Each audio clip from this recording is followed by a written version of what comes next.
Bonsoir à toutes et à tous, il est 20 h. À la une de l'actualité de ce jeudi 5 mars. Les taux de l'immobilier sont en baisse sur le marché, une chute qui a été qualifiée depuis quelques jours d'historique. Et on ira ensuite dans le sud de la France où l'Italie s'invite sur la Côte d'Azur et concurrence les entreprises locales. On partira ensuite sur la promenade des Anglais où le beau temps ravit les consommateurs et les restaurateurs. Et pour terminer, un mot de culture où nous vous proposerons une visite du musée Chagall de Nice. Mais tout de suite, les professionnels de l'immobilier espèrent une relance du marché en 2015. Après des années noires, les taux de crédit sont tombés à 2,21% au mois de février. Une baisse qui tombe à pic dans les Alpes-Maritimes, l'une des régions les plus touchées par la crise immobilière. Reportage à Nice de Yanis Bouabdallah et Quentin Dutheil. Selon l'Observatoire de la Chambre de commerce, les taux de crédit sont historiquement bas avec des propositions allant de 2 à 2,5% et des dispositifs favorisant l'acquisition qui devraient relancer le marché immobilier. Mais d'après les professionnels, ce n'est pas la seule raison. Donc même si aujourd'hui ils sont historiquement bas les taux d'intérêt et que effectivement ça coûte pas cher, c'est pas évident, les banques avaient un petit peu resserré les conditions d'obtention des crédits. Après si ça se détend, alors là en effet ça sera très important pour l'immobilier parce que ça permettra d'emprunter plus facilement et ça relancera certainement la machine. À Nice, le marché reste stable. Un bien immobilier a toujours été le grand projet de vie pour les familles. L'immobilier, c'est des gros projets dans la vie d'une famille ou d'une personne. Et quand on a envie de faire bouger les choses, on commence par, je pense, les gros projets. Et certainement qu'il y aura un impact sur les acquisitions dans les prochains mois. Pour le premier trimestre de 2015, les professionnels indiquent une hausse du chiffre des transactions et beaucoup d'indicateurs nationaux sont dans le vert. C'est le signe d'un début de reprise pour cette année. Il y a de l'espoir pour l'immobilier. Et toujours en économie et plus précisément à Nice, les sociétés locales font face à la concurrence étrangère. En effet, l'Italie n'hésite pas à passer la frontière pour prendre le marché des petites entreprises. À Nice, le secteur de l'aménagement est particulièrement touché. Les patrons s'organisent alors pour répondre à cette concurrence et mettent en place de nouvelles pratiques et techniques commerciales. Reportage signé Johanan Robrecht et Victor Pessandrio. Face à la concurrence de plus en plus forte venant de l'Italie, les structures d'aménagement de l'espace à Nice répondent de manière organisée, en fidélisant et en prenant en compte les tarifs proposés par les fabricants italiens. C'est cette stratégie qu'ont adopté le magasin d'ameublement Gibonnet. Beaucoup de Français ont le réflexe d'aller en Italie pour comparer les prix. Et effectivement, c'est dur de le dire, mais il y a des différences de prix entre l'Italie et la France, assez importantes d'ailleurs, qui peuvent varier des fois jusqu'à 20%. Alors contre cette concurrence, déjà on essaie de fidéliser nos clients, donc on fait toujours ce qu'il faut pour les garder, pour éviter qu'ils aillent voir ailleurs. Donc on a quand même un grand service chez Gibonnet, on a un service livraison, on a un service logistique, on a un bureau d'études, on a des personnes qui se déplacent chez le client pour mettre en place le projet qui a été défini en avance. En fait, ça fait tout un panel de services que peut-être que les Italiens n'offrent pas parce qu'il faudrait se déplacer sur Nice. Afin de s'adapter à la concurrence italienne, les magasins d'ameublement sont obligés de rogner dans leur budget. Nous sommes toujours obligés de serrer au maximum, d'abord auprès de nos fournisseurs, puis après auprès de notre transporteur, après au sein des maisons d'intérim.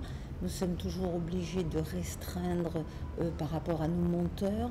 C'est en faisant preuve d'imagination et d'originalité que les magasins arrivent à s'adapter à la concurrence, qui n'est pas prête de s'arrêter. Et tout de suite, on passe à la météo avec les prévisions de ces prochains jours. Demain, la pluie s'invite sur la Côte d'Azur. Il fera 6 degrés le matin, mais les températures ne dépasseront pas les 12 degrés dans l'après-midi. Samedi, le soleil sera de retour pour tout le week-end. Il fera 8 degrés le matin. L'après-midi sera toujours ensoleillé avec une température de 11 degrés. Dimanche matin, le soleil se lèvera doucement avec une température n'excédant pas les 9 degrés. L'après-midi, par contre, sera propice aux sorties en famille avec un grand soleil et une belle température de 14 degrés. Et avec un soleil omniprésent et des températures aussi douces, la Côte d'Azur et ses commerçants sont ravis. Fini la grisaille et le froid, place au déjeuner en terrasse. Sur la promenade des Anglais, les restaurateurs ont le sourire. Reportage sur place de David Despétris et Hugo Gasto. À Nice, la météo est synonyme de vacances. Il est 10 h, le ciel est bleu. La température est agréable pour tous ceux qui souhaitent se balader sur la promenade des Anglais. Et pourquoi pas même une petite baignade à la mer. Bon, on vit dans un pays formidable, la région, on va dire, c'est un microclimat. C'est le paradis, le rêve, je suppose que c'est pour ça que tout le monde vient sur la Côte d'Azur, c'est le temps idéal. Si l'on oublie les fortes intempéries du début de l'hiver qui ont touché le sud de la France, les terrasses des restaurants de la côte permettent de profiter de l'horizon et d'un climat doux pour en même temps retrouver de la clientèle et faire grimper leur chiffre d'affaires. C'est magnifique, hein. Quand il fait beau, tout le monde est là. Quand il pleut, des journées, notamment Noël, où c'était ensoleillé, c'était terrasse pleine. Et nous, on travaille avec le soleil.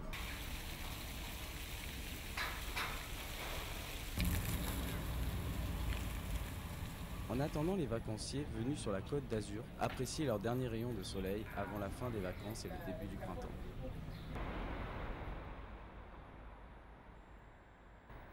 Et si vous ne savez toujours pas comment occuper votre week-end, sachez que l'exposition du musée Chagall de Nice vous attend.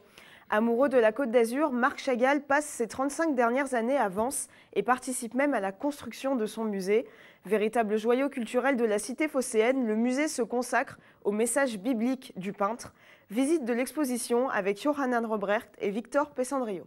C'est en 1973 que Marc Chagall est présent pour l'inauguration du musée national Message biblique avec André Malraux et Maurice Druon. C'est un lieu qui a été un édifice qui a été construit pour accueillir les œuvres, un ensemble exceptionnel d'œuvres offertes par Chagall et sa femme Valentina à l'État français. Chagall a voulu ce lieu non pas comme un musée, mais comme une maison, un espace, un lieu assez intimiste où chacun pouvait y trouver tranquillité, paix, quiétude, tout en contemplant cet hymne coloré que représentent ces tableaux. Cette salle a été conçue en fonction des œuvres, l'architecture dialogue avec les œuvres, et en ce sens, les œuvres, les créations spécifiques pour le bâtiment de Chagall font aussi sens dans ce dialogue entre l'espace et les œuvres. Chagall a conçu une mosaïque pour le musée, mais aussi des vitraux pour l'auditorium. Le musée national est un musée qui est très fréquenté. On est à 160 000 visiteurs par an et c'est vrai qu'on a un public qui est très touristique. On a un public, beaucoup de Japonais qui viennent au musée Chagall, de Russes, d'Italiens. Et on travaille beaucoup aussi avec le jeune public scolaire, le public français et le public italien également. Donc la salle, l'auditorium du musée permet d'accueillir un bon nombre d'événements comme des concerts, comme des spectacles de danse, comme des cycles de conférences. Et on y retrouve une œuvre majeure de Chagall puisqu'on retrouve les 3 vitraux qui sont le vitrail qui est une technique qui a beaucoup été utilisée par Chagall. Et là on peut découvrir la création du monde divisée en 3 parties. Voilà, encore un travail très lumineux, avec, en tout cas dans lequel on voit que la couleur est aussi un élément essentiel chez Chagall. Le musée est ouvert tous les jours, sauf le mardi, le 25 décembre et le 1er janvier, de 10h à 17h. C'est la fin de votre journal. Merci à tous de l'avoir suivi. Prochain rendez-vous avec l'information dès demain. Très bonne soirée à tous.